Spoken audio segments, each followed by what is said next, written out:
Peygamberimiz aleyhissalatu vesselam Mekke-i Mukerreme'de Medine-i Münevvere'ye barmaqa Kavan yanına Kur'an okapdudu. Oham Kur'an okapduqa katı ses bilen okuydu. Cehriye değil ya da cehr okaptır. Oham bir tofur kafirler otiydi. Oham şu otururlar şu Kur'an-ı Kerim eşitçilerini kıyın gördüler oturan kafirler. Ay tutup vurayliğin ya öldüreyliğin deyip uğradılar Peygamberimiz aleyhissalatu vesselam'a gaşin.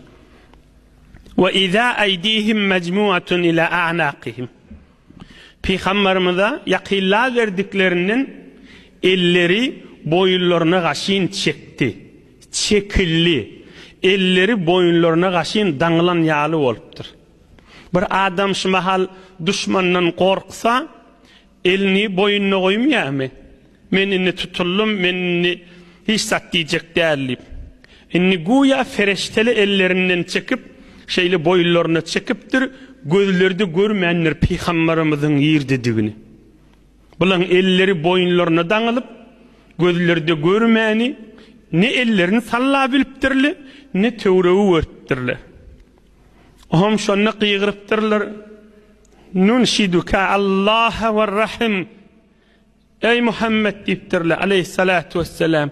Huday için ve bir de karınlaşlığımızın hatirasına bizi bir kıyınçılıktan çıkar deyiptirler.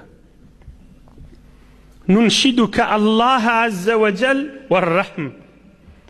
Huday için ve bir de karınlaşlığımızın hatirasına deyiptirler yankı kafirler. Oham Peygamberimiz aleyhissalatu vesselam dua ediptir Huday yaşlılar şu kıyınçılıktan çözülsünler deyip onlar hem gözlü olup hem elleri yazılıptır. Şonna Yasin Şerif nazil oluptır.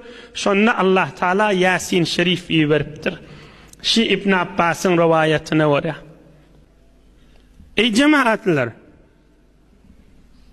Felem yu'min min zâliken nefer ahad.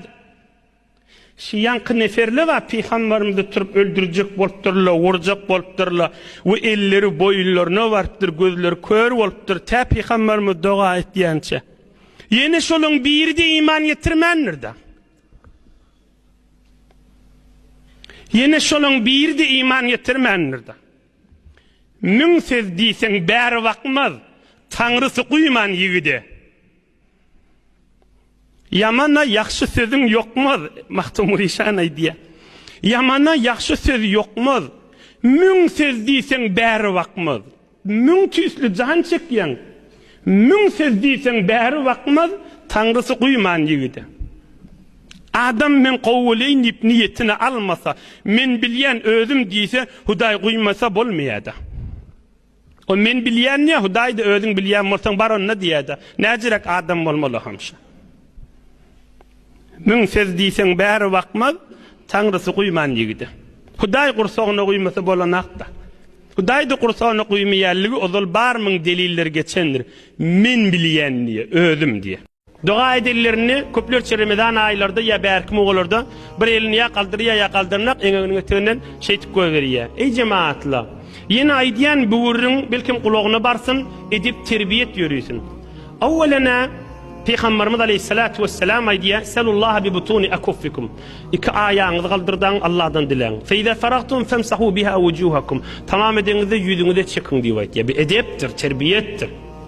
Hop sen elin bir elin kaldıracak mı? Keyfine. Kaldırma. Sen doğak şirket etme. Neymiş ki alıva? Otur tesvin sanıda. Hiç günahı yok da. Aslan. Emme yankı diyen işin günahkarçılıkta. Bir elin kaldıracak, en tığına çıkıp koyacak. Bir günahkarçılık. Ne metçik günah etip bir. Doğak şirket etme. Oturma erekan içinde. Tesvin sanıda otur. Ağır gel ya da elin götürme. Kaldırma. Neymiş ki alıva?